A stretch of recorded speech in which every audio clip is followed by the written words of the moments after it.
ఏంటి? బాడీలో బ్యాడ్ కొలెస్ట్రాల్‌ని తగ్గించి గుడ్ కొలెస్ట్రాల్‌ని పెంచే అవగాడో ఇంత యమ్మీగా ఉంటుందా? ఇది ఎలా తయారు చేసుకోవాలో చూసేద్దాం వచ్చేయండి. దీనికి కావాల్సిన బ్రెడ్, అవగాడోస్, టొమాటో, ఆనియన్స్ అండ్ పచ్చిమిర్చి. అవగాడోని మధ్యలోకి అలా కట్ చేసి సీడ్ తీసేసి దాని ప్యూరీ మొత్తాన్ని ఒక బౌల్‌లోకి తీసుకోండి. టోస్ట్ చాలా అంటే చాలా యమ్మీగా ఉంటదండి.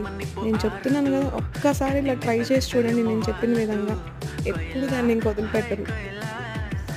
టొమాటో, ఆనియన్స్, పచ్చిమిర్చి అండ్ కొత్తిమీర ఎంత సన్నగా వెళ్తే అంత సన్నగా కట్ చేసుకోండి. మనం బౌల్‌లో తీసి పెట్టుకున్న అవగాడోని స్పూన్ సహాయంతో ఇలా మెత్తగా స్మాష్ చేసుకోండి. మనం కట్ చేసుకున్న వెజిటబుల్స్ అన్నిటిని ఆ బౌల్‌లో ఏసేసుకొని రుచికి సరిపడినంత సాల్ట్, నిమ్మరసం వేసి ఒకసారి కలిపేయండి. అంతే అండి. ఎంతో simple and yummy and healthy. Bread toast చేసుకొని దానిపైన ఇది అప్లై చేసేసుకొని తినేయడమేనండి. ఇలాంటి మరెన్నో వీడియోస్ కోసం please like, share and subscribe. Thank you for